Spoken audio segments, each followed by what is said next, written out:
5.5 years ago, I did a Jack Daniel's barbecue baked beans on this channel. Today's video is showing you a faster, easier, and just as delicious way of doing it, and I'm calling this Jack Daniel's barbecue baked beans reloaded. To get started, what makes this probably the most simple is instead of using dry beans and having to soak them the night before and then heat them up to a boil and simmer for an hour the next day and then build it, you're cutting all that out. We're using canned beans. Now with that said, you can use any bean of your choice. I'm using Great Northern beans. You can use red beans, you can use pinto beans, whatever bean you like. I'm leaving the fluid, the juice inside these beans. Not gonna hurt a thing in the world, and it just simplifies this method. All right, so I've got 4 cans, which is slightly over the equivalent of 1 pound of dry beans after they've been soaked. I've already chopped up 1 white onion, just a whole white onion. I'm using more of a medium. Got 6 cloves of garlic minced up. Gonna add about 6 ounces of a tomato sauce. There's 8 ounces in this can, so I'll hold back just a little. That should be good. About 2 ounces of tomato paste. You can use whatever barbecue sauce you want to use. This is Saucy Bottom Original Barbecue Sauce. Really good sauce, that's what I'm going with. Just gonna add in that smoky, true Southern barbecue flavor to it. That's a 1/2 cup. 1 more for a total of 1 cup. Now, if you go back and look at my original recipe, I didn't use barbecue sauce. I more or less created a barbecue sauce out of all the ingredients. So this one is different on that end. 1/2 cup of prepared yellow mustard. I've also changed the amount of sugars that I add to this. Instead of a cup of turbinado sugar, I'm going in with a 1/2 cup. Now we're going to add in 1 cup of beef broth. There's a 1/2. And you can always add more if you think you need it. These are not going to cook as long, so I won't be evaporating as much juice out. Now we're going to add in 1/4 cup of molasses. This is one of the things that gives it a really good flavor. And yeah, barbecue baked beans are supposed to have a certain level of sweetness to them. Now it wouldn't be Jack Daniel's beans without Jack Daniel's. 1/2 cup. You might be worried that your beans are going to taste like Jack Daniel's and it might just turn you off to think of such a thing. Well, if that were true, it would turn me off too, but it absolutely does not taste like the whiskey itself. It's not harsh, it's not strong, it just delivers the essence of all this as it simmers out and converts into just flavor, you know. I'm going to eyeball this around 2 tablespoons of Worcestershire sauce. We're going to call that 1 and 2. In the original video, I used a Frog Bone brand hot sauce.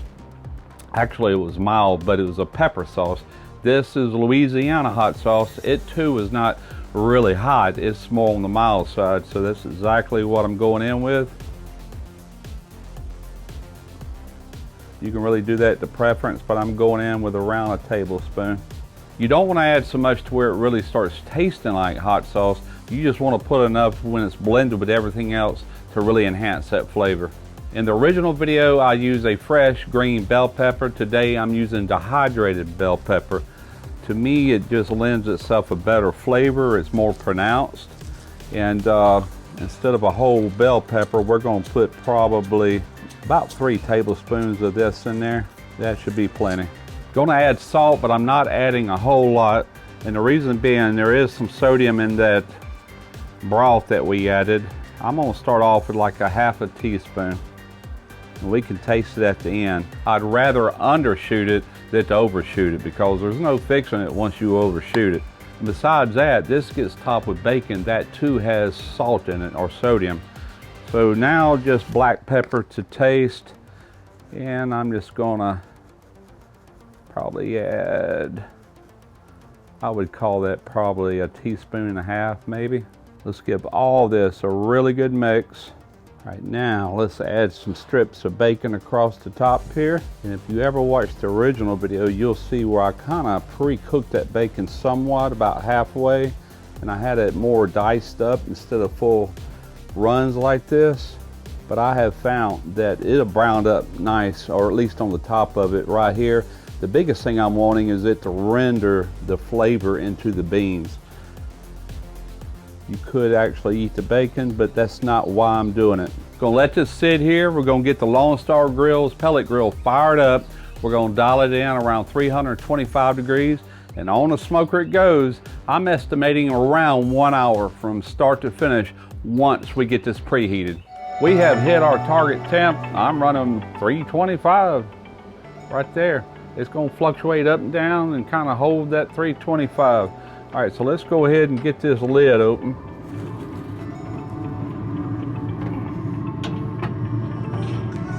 Got a good smoke rolling. We're gonna lay these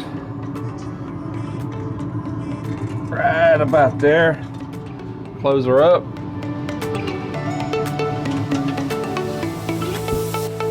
We are cooking. If you're in the market for a good, reliable thermometer, check out ThermoPro. They have instant reads, they have wired meat thermometers, they have wireless thermometers. They have a huge selection. If you use my link in the description and use my code Smoky Ribs Barbecue, you'll get 25% off your total order. Okay. So I've been going a total of 1 hour and 45 minutes. And the reason 1 hour and 45 minutes, it took at least 40 minutes to get these up to a simmer to really start cooking. So you got to factor that in.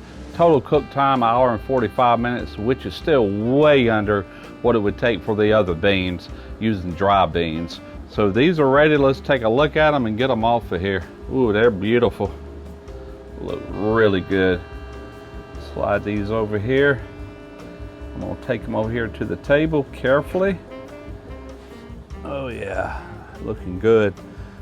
Now I'm just gonna stir these up. Like I said, I'm not worried about the bacon. The bacon is mainly the flavor, but you got all that bacon grease on top. So I'm just gonna mix everything up really well, and then I'll be right back with a taste.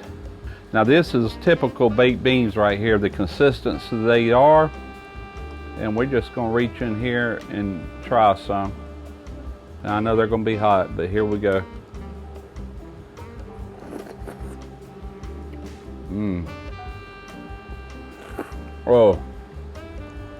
Oh, that's so good. It's got the perfect heat. Got a little bit of spice from that hot sauce, not much, just a little back end heat. It screams what you want in a barbecue. A little sweet, a little heat. You could always put even a little splash of vinegar in there if you wanted. That's totally up to you, but I like them like this.